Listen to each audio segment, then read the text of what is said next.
There are 39 million people in the world who are blind. 80% of them are living in low-income countries such as Kenya, and the absolute majority do not need to be blind. They are blind from diseases that are either completely curable or preventable. Knowing this, with my young family we moved to Kenya. We secured equipment, funds, vehicles, we trained a team. We set up 100 clinics throughout the Great Rift Valley to try and understand a single question: why are people going blind, and what can we do? The challenges were great. When we got to where we were going, we set up our high-tech equipment. Power was rarely available. We'd have to run our equipment from petrol-powered generators. And then something occurred to me: there has to be an easier way, because it's the patients who are the most in need of access to eye care who are the least likely to get it. More people in Kenya and in sub-Saharan Africa have access to a mobile phone than they do clean running water. So we said, could we harness the power of mobile technology to deliver eye care in a new way? And so we developed Peak, a smartphone that enables community healthcare workers and empowers them to deliver eye care everywhere. We set about replacing traditional hospital equipment, which is bulky, expensive and fragile, with smartphone apps and hardware that make it possible to test anyone in any language and of any age. Here we have a demonstration of a 3-month-old having their vision accurately tested using an app and an eye tracker.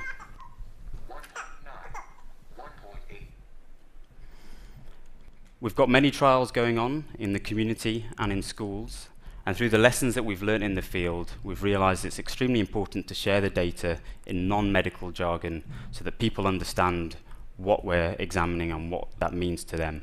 So here, for example, we use our SightSim application, once your vision has been measured, to show carers and teachers what the visual world is like for that person, so they can empathize with them and help them. Once we've discovered somebody has low vision, the next big challenge is to work out why. And to be able to do that, we need to have access to the inside of the eye. Traditionally, this requires expensive equipment to examine an area called the retina. The retina is the single part of the eye that has huge amounts of information about the body and its health. We've developed 3D printed, low-cost hardware that comes in at less than $5 to produce, which can then be clipped onto a smartphone and makes it possible to get views of the back of the eye of a very high quality. And the beauty is anybody can do it. In our trials on over 2,500 people, the smartphone with the add-on clip is comparable to a camera that is hugely more expensive and hugely more difficult to transport. When we first moved to Kenya, we went with $150,000 of equipment, a team of 15 people, and that was needed to deliver healthcare. Now, all that's needed is a single person on a bike with a smartphone, and it costs just $500. The issue of power supply is overcome by harnessing the power of solar. Our healthcare workers travel with a solar-powered rucksack, which keeps the phone charged and backed up. Now we go to the patient, rather than waiting for the patient never to come. We go to them in their homes, and we give them the most comprehensive, high-tech, accurate examination, which can be delivered by anyone with minimal training. We can link global experts with people in the most rural, difficult to reach places that are beyond the end of the road, effectively putting those experts in their homes, allowing us to make diagnoses and make plans for treatment.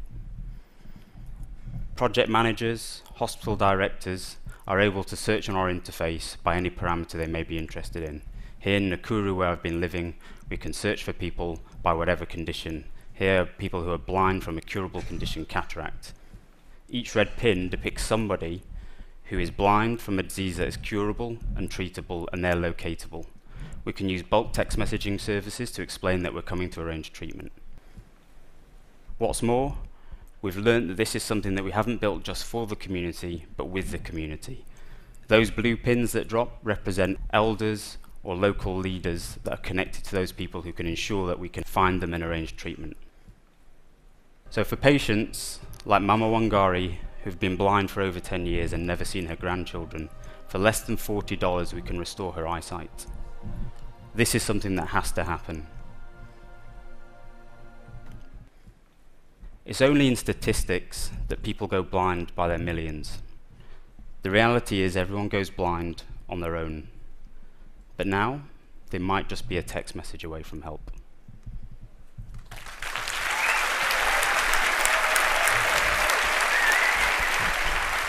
And now, because live demos are always a bad idea, we're going to try a live demo. So here we have the Peak Vision app.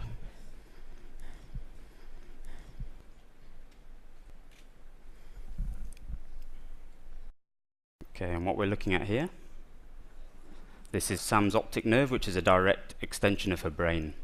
So I'm actually looking at her brain as we look there. We can see all parts of the retina. It makes it possible to pick up diseases of the eye and of the body that would not be possible without access to the eye. And that clip-on device can be manufactured for just a few dollars, and people can be cured of blindness. And I think it says a lot about us as a human race if we've developed cures and we don't deliver them, but now we can. Thank you.